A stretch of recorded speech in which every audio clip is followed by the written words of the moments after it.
तो हेलो दोस्तों, स्वागत है आप सबका हमारे YouTube channel Bihar board classes पे।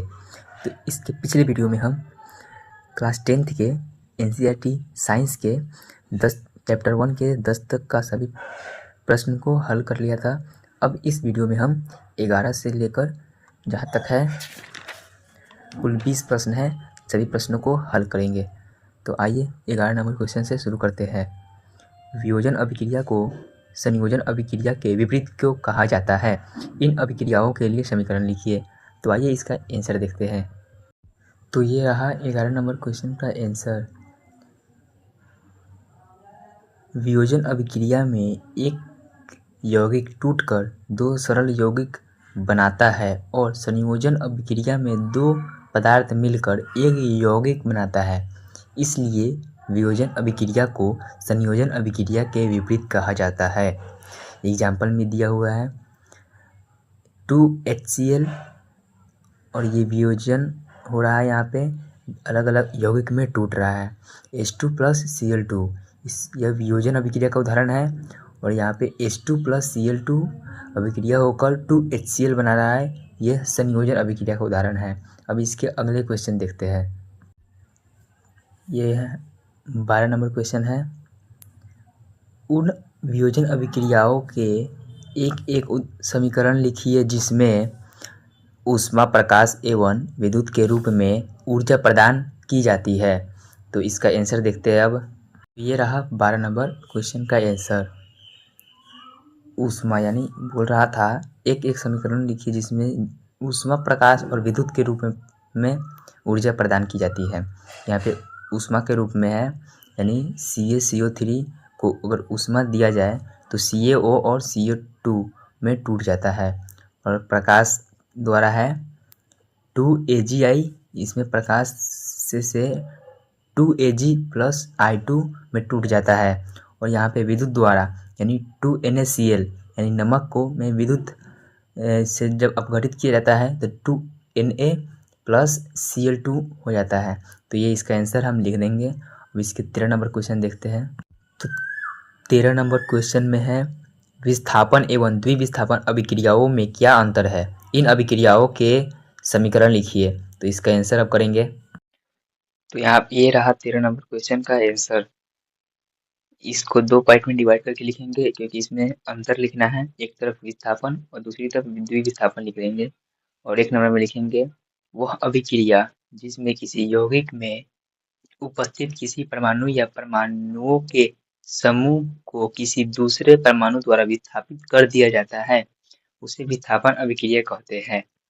और दूसरी तरफ वह अभिक्रिया जिसमें दो यौगिक अपने आयनों का आदान प्रदान करके दो नए यौगिक का निर्माण करते हैं, उसे द्विविस्थापन अभिक्रिया कहते हैं।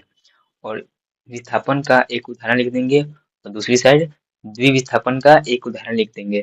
तो यहाँ पे लिखा हुआ है Fe प्लस CuSO4 और तीर का चिन्ह FeSO4 प्लस Cu। और द्विविस्थापन का एक उदाहरण BaCl2 प्लस Na2SO4 तीर का चिन्ह BaSO4 प्लस 2NaCl। ये हो गया। अब आगे नंबर क्वेश्चन यानी 14 नंबर क्वेश्चन को देखेंगे। 14 नंबर क्वेश्चन में सिल्वर के शोधन में सिल्वर नाइट्रेट के विलयन से सिल्वर प्राप्त करने के लिए कॉपर धातु द्वारा विस्थापन किया जाता है। इस प्रक्रिया के लिए अभिक्रिया लिखिए। अब इसका आंसर देखते हैं। तो अभिक्रिया लिखना था तो यहाँ पे लिख दिए हैं कॉपर प्लस सिल्वर नाइट्रेट। और अभिक्रिया होकर कॉपर नाइट्रेट प्लस सिल्वर। और यहाँ पे हम इसको समीकरण में भी व्यक्त कर दिए हैं Cu प्लस 2AgNO3 का चिन्ह Cu है, ठीक है, Cu है यानी कॉपर और Na3 का होल ट्वाइस प्लस 2Ag। यहाँ पे हो गया। अब 15 नंबर क्वेश्चन देखेंगे। तो अब 15 नंबर क्वेश्चन में अवक्षेपण अभिक्रिया से आप क्या समझते हैं, उदाहरण देकर समझाइए। तो अब इसका आंसर देखते हैं। ये देखिए यहाँ पे है 15 नंबर क्वेश्चन का आंसर। कुछ ऐसी रासायनिक अभिक्रिया होती है जिनमें कोई प्रतिफल ठोस के रूप में विलयन से पृथक हो जाता है। ऐसी अभिक्रियाएं अवक्षेपण कहलाती है। ठीक है, उदाहरण देकर लिखना था। उदाहरण है यहाँ पे, सोडियम क्लोराइड के विलयन और सिल्वर नाइट्रेट के विलयन के बीच होने वाली उभय विस्थापन अभिक्रिया में सिल्वर क्लोराइड अवक्षेप के रूप में प्राप्त होता है। जैसे देखो यहाँ पे NaCl प्लस AgNO3 है, अभिक्रिया होकर AgCl ये अवक्षेप के रूप में प्राप्त हो रहा है। ये तीर का चिन्ह दर्शाता है कि ये अवक्षेप है, ठीक है, प्लस NaNO3 ये हो गया।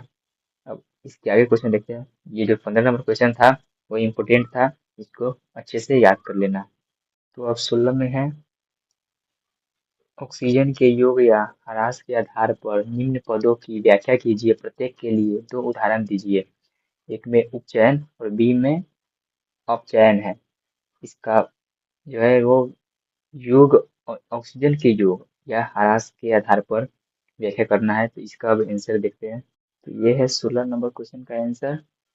उपचयन में जब किसी अभिक्रिया में ऑक्सीजन की वृद्धि होती है तो उसे उपचयन कहते हैं। दो उदाहरण देना था। तो यहाँ पे 2CuO प्लस H2 तीर का चिन्ह 2CuO, और दूसरा उदाहरण CuO प्लस H2 तीर का चिन्ह Cu प्लस H2O। अब अपचयन में देखते हैं, बी में था अपचयन, जब किसी अभिक्रिया में ऑक्सीजन का ह्रास होता है तो उसे अपचयन कहते हैं। उदाहरण में 2H2O तीर का चिन्ह 2H2 प्लस O2, और दूसरा उदाहरण है CuO प्लस H2 तीर का चिन्ह Cu प्लस H2O। यहाँ पे दिखाया गया है Cu जो है वो अपचयित हो रहा है, और इसमें H2 जो है वो अप उपचयित हो रहा है। ठीक है, इसके आगे क्वेश्चन है 13 नंबर में, एक भूरे रंग का चमकदार तत्व X को वायु की उपस्थिति में गर्म करने पर वह काले रंग का हो जाता है। इस तत्व X एवं उस काले रंग के यौगिक का नाम बताइए। ये रहा 17 नंबर क्वेश्चन का आंसर। तांबा जो भूरे रंग का चमकदार तत्व है, उसे वायु की उपस्थिति में गर्म करने पर काले रंग का CuO बनता है, कॉपर ऑक्साइड बनता है। इस प्रकार तत्व X का नाम तांबा तथा यौगिक का नाम कॉपर ऑक्साइड। ठीक है, तो ये हो गया। अब इसके आगे क्वेश्चन 18 में है, लोहे की वस्तुओं को हम पेंट क्यों करते हैं। यह भी इम्पोर्टेंट क्वेश्चन है। इसका आंसर है यहाँ, चूंकि लोहा को खुली वायु में छोड़ देने पर उसके ऊपरी सतह धीरे धीरे भूरा होकर क्षय होने लगता है, और यह लोहा का ऑक्सीजन और जल वाष्प के संपर्क में आने से होता है। इसलिए लोहे की वस्तुओं को पेंट करते हैं ताकि लोहे से ऑक्सीजन का संपर्क टूट जाए और वह क्षय ना हो। अब इसके अगले क्वेश्चन कह रहा है, तेल एवं वसा युक्त खाद्य पदार्थों को नाइट्रोजन से प्रभावित क्यों किया जाता है। तो इसका आंसर, तेल एवं वसा युक्त खाद्य पदार्थ ऑक्सीजन के संपर्क में आने पर धीरे धीरे उसके रंग परिवर्तन होने लगते हैं तथा स्वाद अप्रिय हो जाता है। इसलिए तेल एवं वसा युक्त खाद्य पदार्थों को नाइट्रोजन, जो कि कम सक्रिय गैस है, से प्रभावित किया जाता है। यहाँ पे इसके आगे लास्ट क्वेश्चन 20 नंबर में है, निम्न पदों का वर्णन कीजिए तथा प्रत्येक का एक एक उदाहरण दीजिए। ए में संक्षारण, बी में विकृत गंधिता। ये दोनों भी बहुत इंपोर्टेंट क्वेश्चन है। यहाँ पे 20 का ए यानी संक्षारण का वर्णन किया हुआ है। धातुएं प्रायः अत्यधिक क्रियाशील होती है, इन्हें खुला छोड़ देने पर वायुमंडलीय ऑक्सीजन, नमी, जल वाष्प, CO2 आदि से क्रिया करते हैं।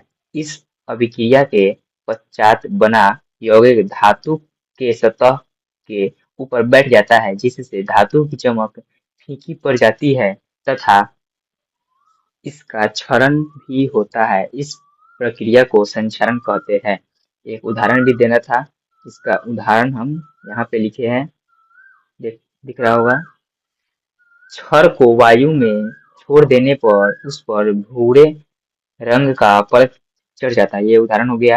अब विकृत गंधिता को देखते हैं। यहाँ पे है बी में विकृत गंधिता, जब हम तेल तथा वसा युक्त खाद्य पदार्थ को खुली वायु में छोड़ देते हैं तो उससे दुर्गंध आने लगती है तथा स्वाद अप्रिय हो जाता है, अर्थात भोजन खराब होने लगता है। इसे विकृत गंधिता कहते हैं। इसका उदाहरण है यहाँ पे है, भोजन को वायु में छोड़ देने पर वह खराब हो जाता है। तो उम्मीद करता हूँ कि आपको ये वीडियो अच्छी लगी हो। यहाँ पे मैंने 20 क्वेश्चन एनसीईआरटी के समाप्त कर दिए हैं। अब इसके अगले वीडियो में इसके अगले अगले चैप्टर के सभी प्रश्न को देखेंगे। लेकिन उसके लिए इस वीडियो को लाइक और हमारे चैनल बिहार बोर्ड क्लासेस को सब्सक्राइब कर लें और एक इस वीडियो पर अच्छा सा कमेंट जरूर कर दें।